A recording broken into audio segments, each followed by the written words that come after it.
સુરેન્દ્રનગરના વડનગર પાસે રહેતા મેટાળિયા ગામે માતાજીની બાધા કરવા માટે નીકળ્યા હતા તે દંપતીને અકસ્માત સર્જાયો।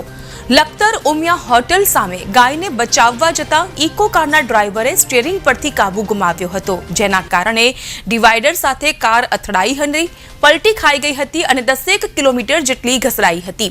અકસ્માતના કારણે મોટી સંખ્યામાં લોકો ત્યાં આવી પહોંચ્યા હતા અને પતિ પત્નીને બહાર કાઢવામાં આવ્યા।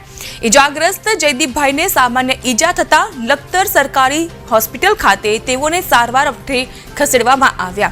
हाईवे पर वारंवार अकस्मातनी संख्या वधी रही है, जेना कारणे ग्रामजनोए बम्प मूकवा अनेक वखतनी रजूआत करी, परंतु संकलनना अभावे बम्प मूकवामां न आवता अकस्मातनी संख्या वधी रही है।